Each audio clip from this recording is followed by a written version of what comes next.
नमस्कार दोस्तों। Parliamentary productivity एक डेमोक्रेसी में बहुत बड़ा इशू होता है। जब फ्रीक्वेंट डिसरप्शंस होते हैं, एडजर्नमेंट्स होते हैं, तो लोगों को लगता है कि बहुत ज्यादा पैसा, बहुत ज्यादा रिसोर्सेज पार्लियामेंट की फंक्शनिंग पे खर्च हो रहे हैं और ये टेंपल ऑफ डेमोक्रेसी जो है, जिसको पार्लियामेंट बोला जाता है, वो सुचारू रूप से इफेक्टिव और एफिशिएंटली वर्क नहीं कर रही है। बट दोस्तों, इस बार का जो विंटर सेशन था, जो 1 दिसंबर को शुरू हुआ और अभी 19 दिसंबर को समाप्त हुआ है, इसकी कथा कुछ और है। लोकसभा की प्रोडक्टिविटी करीब 111% से हाई थी। राज्यसभा की प्रोडक्टिविटी करीब 121% से हाई थी। दोस्तों, बहुत इंपॉर्टेंट लेजिस्लेशन इसमें डिबेट किए गए, जैसे कि महात्मा गांधी नरेगा को जो रिस्ट्रक्चर किया जा रहा है, उसका नाम भी चेंज किया जा रहा है, उसके ऊपर काफी ज्यादा डिबेट हुआ। साथ ही साथ में स्पेशल इंटेंसिव रिवीजन के ऊपर जो देश भर में चल रहा है, उसके ऊपर बहुत इंपॉर्टेंट डिबेट हुआ। साथ ही साथ वंदे मातरम जो नेशनल सॉन्ग है, उस पर भी लंबा चौड़ा डिबेट हुआ इस बार पार्लियामेंट में। और पॉल्यूशन के ऊपर भी स्पीकर की तरफ से अलाउ करने पर लीडर ऑफ अपोजिशन ने काफी इंपॉर्टेंट बात बोली कि opposition is ready to talk with the government on the issue of air pollution.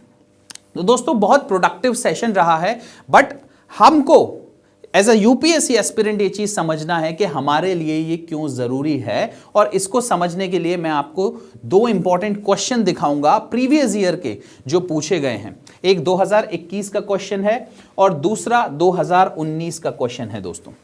तो 2021 के क्वेश्चन में क्या पूछा गया है, देखिए। To what extent in your view the parliament is able to ensure accountability of the executive। अब accountability की बात की गई है और accountability of executive की बात की गई है। दोस्तों देखिए, हम एक पार्लियामेंट्री फॉर्म ऑफ गवर्नमेंट को अपनाते हैं। जो हमारे संविधान में है वो पार्लियामेंट्री फॉर्म ऑफ गवर्नमेंट है, प्रेसिडेंशियल फॉर्म नहीं है। और पार्लियामेंट्री फॉर्म ऑफ गवर्नमेंट क्या कहता है, that legislature is very important and the executive originates from the legislature.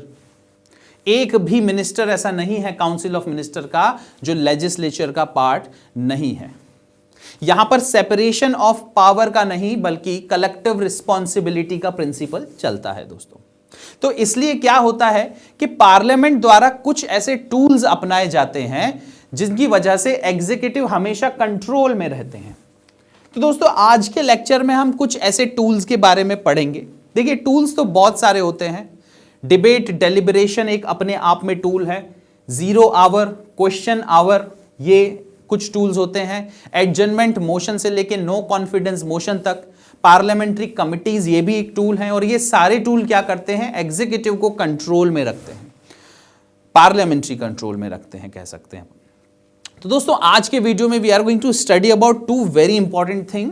एक तो 0 आवर क्या होता है उसके बारे में समझेंगे, और क्वेश्चन आवर क्या होता है उसके बारे में समझेंगे। इसके पहले आप दूसरा क्वेश्चन फिर से देखिए।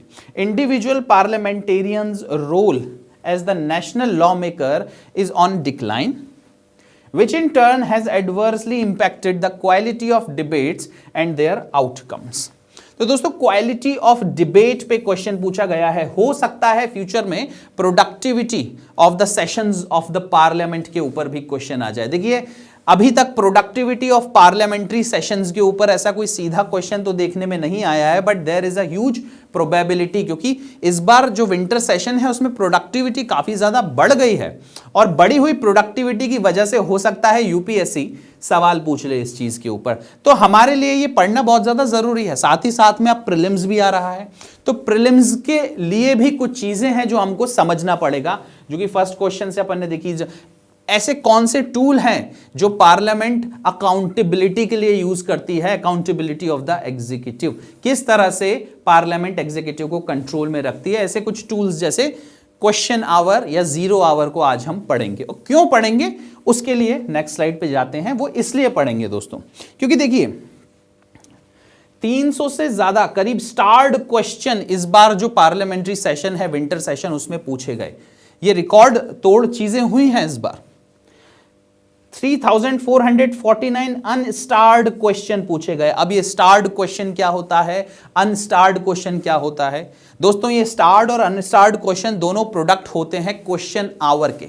और हम जानेंगे कि क्वेश्चन आवर के अंदर ये स्टार्ड और अनस्टार्ड क्वेश्चन किस तरह से पूछे जाते हैं, इनका पर्पस क्या होता है और इनके जवाब किस तरह से दिए जाते हैं। साथ ही साथ में देखिए दोस्तों, जीरो आवर 408 ऐसे मैटर थे जो जीरो आवर में उठाए गए। अब जीरो आवर क्या है इसके बारे में भी जानेंगे। क्या कॉन्स्टिट्यूशन में इन दोनों का मेंशन है या नहीं है? पार्लियामेंट्री प्रोसीजर, रूल्स और प्रोसीजर्स जो होते हैं सिर्फ उसी में मेंशन है या फिर ये सब कन्वेंशन है, इनके बारे में भी जानेंगे। बट उससे पहले देखिए, करीब 15 सिटिंग हुई 19 दिन के अंदर, मतलब 1 दिसंबर से लेके 19 दिसंबर तक जो ये जो सेशन चला है विंटर सेशन, उसमें 15 सिटिंग हुई, करीब 92 आवर्स 25 मिनट्स का डिबेट एंड डेलिब्रेशन हुआ। और पार्लियामेंट का काम सिर्फ डिबेट डेलिब्रेशन करना नहीं, लेजिस्लेशन भी होता है, फाइनेंशियल काम भी होता है, दूसरे बहुत से ऐसे मुद्दे होते हैं। बट हाँ, जब डिसरप्शन हो रहा हो, जब एडजर्नमेंट हो गया हो, तब टाइम वेस्टेज होता है। और इस बार वो डिसरप्शन और टाइम वेस्टेज, एडजर्नमेंट्स काफी ज्यादा कम हुए हैं compare to other sessions of the parliament. अब देखिए, वंदे मातरम के ऊपर करीब 11 घंटे 32 मिनट का डिबेट हुआ है। साथ ही साथ स्पेशल इंटेंसिव रिवीजन के ऊपर डिबेट हुआ है करीब 13 घंटे का। तो देखिए दोस्तों, ये विंटर सेशन है और ये मॉनसून सेशन है। एक बार इनको कंपेयर करके देखते हैं ताकि आपको आइडिया मिल जाए। अब देखिए, ये हरा वाला, this one, the green one, ये क्या बता रहा है? Non legislation. देखिए, ये कम है। वो लोकसभा का पाई चार्ट है, ये राज्यसभा का है। यहां पर भी नॉन लेजिस्लेशन। इसको देखिए, क्योंकि बाकी सब जो हैं वहां पर लेजिस्लेशन हुए हैं या फाइनेंशियल टॉक्स हुई हैं या कुछ दूसरे मुद्दे उठाए गए हैं या फिर क्वेश्चंस पूछे गए हैं through the methods of zero hour और क्वेश्चन आवर। अब इसको आप एक बार कंपेयर करके देखिए मॉनसून सेशन से। यहां पर राज्यसभा को देखें या लोकसभा को देखें, ये जो नॉन लेजिस्लेशन वाला पार्ट है ये बहुत ज्यादा बड़ा है, मतलब डिसरप्शंस भी हो रहे हैं। इसका मतलब है कि एडजर्नमेंट्स भी बहुत ज्यादा हो रहे हैं। इस बार ऐसा नहीं हुआ है। कंपैरेटिवली प्रोडक्टिविटी लोकसभा की करीब 111% और राज्यसभा की करीब 121% तक बढ़ गई है। अब दोस्तों, हम समझते हैं कि क्वेश्चन आवर क्या है और जीरो आवर क्या है। क्यों हमने समझा? क्योंकि एक बहुत इंपॉर्टेंट न्यूज आर्टिकल आज इंडियन एक्सप्रेस में आया है जिसमें यह चीज एक्सप्लेन की गई है कि करीब 31% तक नोटिसेस जो दिए जाते हैं जीरो आवर के, ये बढ़ गए हैं। और जो क्वेश्चन आवर के अंदर स्टार्ड और अनस्टार्ड क्वेश्चंस के नोटिसेस दिए जाते हैं, ये भी रिकॉर्ड हाई पर पहुंच गए थे और काफियों के जवाब भी मिनिस्टर्स द्वारा दिए गए। तो आज हम इन दोनों के बारे में पढ़ेंगे। इसके अलावा भी बहुत सारे पार्लियामेंट्री टूल होते हैं दोस्तों। हमारे वीडियो श्रीराम IAS के आप लगातार देखते रहिए। हमने काफी ज्यादा वीडियो बनाए भी हैं और भविष्य में भी बनाते रहेंगे related with all these important topics for your upcoming examination, whether it be the prelims exam और द मेंस एग्जाम। लगातार ऐसे बहुत से मटेरियल हैं जो हमारे YouTube पर अवेलेबल हैं, आप ध्यान से देखिए उनको। तो पूरा पार्लियामेंट्री सिस्टम काम कैसे करता है इसके बारे में आपको लगातार जानकारी हमारे वीडियोस के थ्रू मिलती रहेगी।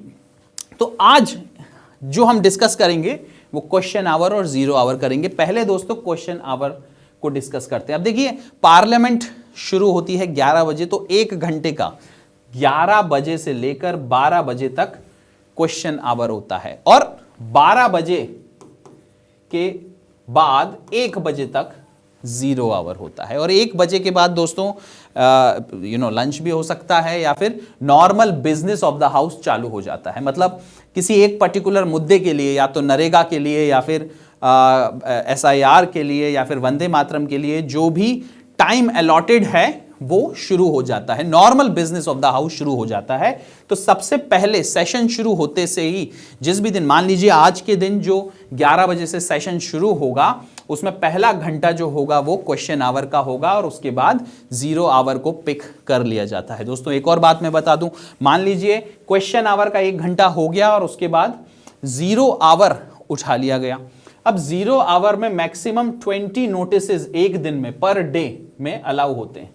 मतलब 20 आप नोटिसेस दे सकते हैं। नोटिसेस का मतलब क्या होता है? अगर आप एक मेंबर ऑफ पार्लियामेंट हैं and you want to ask urgent question from a minister on a important national issue, तो जो आप क्वेश्चन सबमिट करते हैं उसको नोटिस बोला जाता है। ऐसे 20 नोटिस आप एक दिन में लिए जाते हैं। अब उनमें से जो सबसे ज्यादा इंपॉर्टेंट है, और ये पूरा डिस्क्रिशन पर होता है, लोकसभा के स्पीकर और राज्यसभा के चेयरमैन के डिस्क्रिशन के ऊपर होता है कि आपका क्वेश्चन ले या ना लें, और यह बात भी डिस्क्रिशन के ऊपर होती है कि उन 20 में से सबसे इंपॉर्टेंट टॉपिक कौन से हैं, सबसे पहले किसको आंसर करवाया जाए। तो शुरू में सबसे पहले 5 नोटिस उठाए जाते हैं और उन पर जवाब दिलवाए जाते हैं मिनिस्टर्स द्वारा। ये 0 आवर में होता है, और जो बचे हुए हैं उनको जो normal business of the house है उसके बाद उठा लिया जाता है, या फिर 6 बजे से, शाम को 6 बजे से ऐसे सारे मुद्दों को पार्लियामेंट में उठा लिया जाता है in both the houses of parliament. मतलब 0 आवर जो है वो नॉट नेसेसरली एक बार होगा। 0 आवर सबसे पहले तो इमीडिएटली आफ्टर क्वेश्चन आवर होगा और before the business of the house, the normal business of the house होगा। और जब normal business of the house खत्म हो जाएगा, उस दिन के डिबेट डेलिब्रेशंस खत्म हो जाएंगे, उसके बाद फिर से 0 आवर को आप चालू करके वो जो क्वेश्चंस थे 20 और मे बी लेस और मे बी मोर, आप उनको उठा सकते हैं। It is on the discretion of the presiding officer. इस बार कई बार ऐसा भी हुआ है दोस्तों कि पार्लियामेंट रात तक भी चली है। इन 19 दिनों के अंदर 15 दिन, जो 15 सिटिंग्स हुई पार्लियामेंट की, कुछ उसमें ऐसे सेशंस भी थे जो रात तक भी चले हैं। और इस बात के लिए the speaker of the Lok Sabha has also thanked the members of the Lok Sabha. तो दोस्तों ये एक डिस्टिंक्शन है। अब एक दूसरा डिस्टिंक्शन है जो समझने लायक है। क्वेश्चन आवर और 0 आवर दोनों के दोनों कॉन्स्टिट्यूशन में कहीं पर भी मेंशन्ड नहीं है, ठीक है दोस्तों। But question hour rules and procedures of the house में मेंशन्ड है, ठीक है। But what about 0 hour? Question hour तो मेंशन्ड है, रूल्स में, प्रोसीजर्स में मेंशन्ड है, but what about 0 hour? 0 hour ना तो संविधान में, ना तो कॉन्स्टिट्यूशन में मेंशन्ड है, ना तो रूल्स और प्रोसीजर्स ऑफ द हाउसेज में मेंशन्ड है। तो ये कहां से आया? It is just a convention. It's a convention which started in India in 1960s। एक इंडियन एक्सपेरिमेंट है, ये हमने कहीं से लिया नहीं है। This is not been borrowed from Britain और एनी अदर कंट्री। इंडिया में ही ये चीज शुरू हुई है। एक बहुत इंपॉर्टेंट टूल है to held the executive accountable. भाई सबसे इंपॉर्टेंट चीज क्या होती है एक डेमोक्रेसी के अंदर? कि आप सवाल पूछ सकते हैं। और यहां पर देखिए एक नहीं बल्कि 2 टूल हमारे पार्लियामेंट्री प्रोसीजर्स के अंदर हैं। मतलब ये कन्वेंशन है, ये प्रोसीजर के अंदर है, जिसमें आप गवर्नमेंट को अकाउंटेबल हेल्ड कर सकते हैं। अलग अलग मुद्दों पे सवाल पूछ सकते हैं। नेशनल और इंटरनेशनल मुद्दों पे, फाइनेंशियल मुद्दों पर सवाल पूछ सकते हैं। गवर्नमेंट की जो पॉलिसीज होती हैं, गवर्नमेंट की जो स्कीम्स होती हैं, उन सबको क्वेश्चन कर सकते हैं दोस्तों। अब एक एक करके देखते हैं। देखिए क्वेश्चन आवर का जो नोटिस है वो आपको 15 दिन पहले देना पड़ता है। आप अगर मेंबर ऑफ पार्लियामेंट हैं तो 15 दिन पहले आप अपना नोटिस दे सकते हैं। एक नोटिस पे एक मेंबर ऑफ पार्लियामेंट के साइन होते हैं, या फिर कई सारे मेंबर ऑफ पार्लियामेंट के साइन भी हो सकते हैं। इसका कहने का मतलब है, a group of member of parliament wants to ask a particular question from a particular minister. अब जब ये नोटिसेस 15 दिन पहले आप देते हैं, अच्छा इसका जो थोड़ा रिलैक्सेशन है ये भी दिया जा सकता है। 15 दिन से अगर कोई नहीं दे पाया तो उसके लिए थोड़ा सा relaxation, but it is again on the discretion of the presiding officer of the house. 15 दिन पहले आपको ये क्वेश्चन सबमिट करने पड़ते हैं, और जब आपका समय आता है क्वेश्चन पूछने का, तो जिस भी मिनिस्टर से आपको वो क्वेश्चन पूछना है, जो कि आप नोटिस में स्पेसिफाई करते हैं, वो मिनिस्टर पार्लियामेंट में मौजूद होते हैं और आप उनसे क्वेश्चन पूछ सकते हैं। दोस्तों अब क्वेश्चन कैसे पूछा है, क्वेश्चन का जवाब कैसे दिया जा सकता है? या तो बोलकर या फिर लिखकर। यही 2 माध्यम होते हैं। डिबेट और डेलिब्रेशन जो भी पार्लियामेंट में हो रहा है, या तो स्पीच के थ्रू हो रहा है या राइटिंग के थ्रू हो रहा है। तो एक मिनिस्टर हैं जो काउंसिल ऑफ मिनिस्टर के पार्ट हैं और इंपॉर्टेंट रिस्पॉन्सिबिलिटी होल्ड कर रहे हैं। गवर्नमेंट ने मतलब लोगों ने गवर्नमेंट को जिम्मेदारी दी हुई है, उन मिनिस्टर को भी जिम्मेदारी दी हुई है कुछ ना कुछ काम करने की। तो अब जो सवाल पूछे जा रहे हैं वो उनको अकाउंटेबल हेल्ड कर सकते हैं। देखिए मैं फिर से एक बार बताता हूं, ओरली अगर कोई भी सवाल पूछा गया है और उसका जवाब ओरली देना है तो वो जनरली स्टार्ड क्वेश्चन कहलाता है। इसके जो जवाब हैं, एस्टेरिक साइन इस पर लगा रहता है, इसके जो जवाब हैं वो ओरली दिए जाते हैं, मौखिक रूप से दिए जाते हैं। The minister can answer the questions orally, और अगर मिनिस्टर ओरली कोई क्वेश्चन को आंसर कर रहे हैं, इसका मतलब है कि सप्लीमेंट्री क्वेश्चंस भी पूछे जा सकते हैं, इजंट इट? तो यहां पर जब आप ओरली आंसर कर रहे हैं किसी भी मैटर पे, तो सप्लीमेंट्री क्वेश्चन भी पूछे जाएंगे। जबकि अगर कोई भी मिनिस्टर एक अनस्टार्ड क्वेश्चन को उठाते हैं, कहने का मतलब है जवाब रिटन वे में दिया गया है, तो फिर सप्लीमेंट्री क्वेश्चंस नहीं पूछे जाते हैं। तो स्टार्ड क्वेश्चंस वो होते हैं जिनका जवाब ओरली दिया जाता है, और अनस्टार्ड क्वेश्चंस वो होते हैं जिनका जवाब रिटन वे में दिया जाता है, लिखित रूप में दिया जाता है। जो क्वेश्चंस का जवाब ओरली दिया जाता है उन पे सप्लीमेंट्री क्वेश्चंस भी पूछे जा सकते हैं, क्लैरिफिकेशंस मांगे जा सकते हैं, और ऐसे कुछ सवाल जिनका आंसर रिटन वे में दिया जाता है उन पर सप्लीमेंट्री क्वेश्चंस नहीं पूछे जा सकते हैं। दोस्तों एक तरह से देखें तो government is on trial when the question our is going on. Government के जो मिनिस्टर्स रहते हैं जिनसे भी सवाल पूछे जाने हैं, वो पार्लियामेंट के अंदर एक एक चीजों का जवाब देते हैं। आपकी पॉलिसी से रिलेटेड, स्कीम्स से रिलेटेड, अगर कुछ भी लूप होल हुआ है तो उससे रिलेटेड बहुत सारे ऐसे क्वेश्चंस हैं जिस पर जवाब मांगते हैं मेंबर ऑफ पार्लियामेंट। और आपने देखा होगा मेंबर ऑफ पार्लियामेंट कोई बहुत आसान सवाल नहीं पूछते हैं, काफी कठिन सवाल पूछते हैं। कई बार ऐसा भी होता है कुछ फैक्ट्स या फिगर्स जानने की कोशिश करते हैं।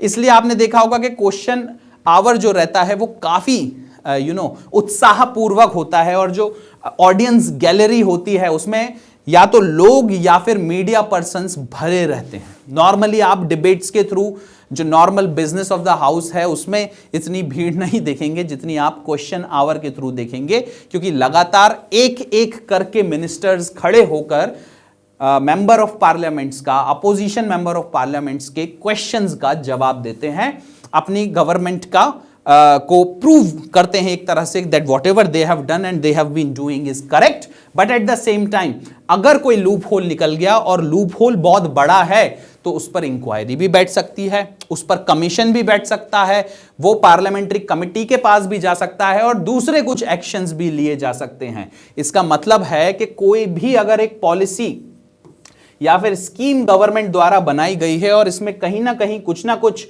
दिक्कतें हैं, लूप होल्स हैं, और वो किसी मेंबर ऑफ पार्लियामेंट ने पकड़ लिया और क्वेश्चन आवर के द्वारा क्वेश्चन पूछ लिया, और वो लूप होल अगर इतना बड़ा है that the scheme itself becomes flawed, then उस पर एक सीरियस एक्शन भी लिया जा सकता है, इंक्वायरी बिठाई जा सकती है, कमीशन बिठाया जा सकता है, कमिटी भी बिठाया जा सकता है, और साथ ही साथ कुछ दूसरे ऐसे एक्शंस हैं जो लिए जा सकते हैं एज पर द विल और the wisdom of the government, और एज पर द विल और wisdom of the presiding officer of the house. तो दोस्तों एक बहुत इंपॉर्टेंट मेथड है through which the parliament controls the functioning of the executive in our country. और UPSC के लिए आपको यह चीज समझना बहुत ज्यादा जरूरी थी that what actually is question hour. अब जो क्वेश्चन आवर में बेसिक चीज होती है क्वेश्चन पूछना, same thing happens in zero hour, but यहां पर 15 दिन का नोटिस देना है। यहां पर आपको कोई बहुत बड़ा नोटिस नहीं देना है। यहां पर मान लीजिए अगर जीरो आवर 12 बजे से शुरू हो रहा है तो उस सुबह उस मॉर्निंग को आप 8:30 बजे से 9 बजे के बीच अपना नोटिस दे सकते हैं कि मुझको ये इंपॉर्टेंट चीज पूछनी है फला मिनिस्टर से। ये भी एक्सेप्टेबल है, और the presiding officer of the house accepts these notices and tell the minister to actually come and answer the question. कोई भी नेशनल इंपॉर्टेंस का क्वेश्चन है या फिर इंडिया की फॉरेन पॉलिसी से रिलेटेड क्वेश्चन है, गवर्नमेंट का जो ध्यान है वो किसी पर्टिकुलर मुद्दे पर खींच कर लेकर आना है, उस समय ये 0 आवर के नोटिस इशू होते हैं मेंबर ऑफ पार्लियामेंट्स द्वारा और एक्सेप्ट किए जाते हैं प्रिसाइडिंग ऑफिसर्स द्वारा। और इस बार जो विंटर सेशन हुआ है दोस्तों, उसमें 0 आवर के जो नोटिस हैं वो 31% तक बढ़ गए हैं। तो देखिए पार्लियामेंट्री टूल को किस तरह से यूज किया जा रहा है, पॉजिटिवली यूज किया जा रहा है और पार्लियामेंट की प्रोडक्टिविटी लगातार बढ़ाई जा रही है। तो दोस्तों ये बहुत इंपॉर्टेंट चीजें हैं एज अ स्टूडेंट आपके लिए समझना। बहुत इंपॉर्टेंट है कि किस तरह से पार्लियामेंट्री फॉर्म ऑफ डेमोक्रेसी काम करती है और किस तरह से जो कलेक्टिव रिस्पॉन्सिबिलिटी का प्रिंसिपल है वो यहां पर काम करता है, किस तरह से हमारी जो पार्लियामेंट है वो एग्जीक्यूटिव को कंट्रोल में रखती है, एग्जीक्यूटिव को अकाउंटेबल रखती है। और उसके दो बहुत इंपॉर्टेंट जो आज हमने इस लेक्चर में पढ़े मेथड्स, वो हैं 0 आवर एंड क्वेश्चन आवर।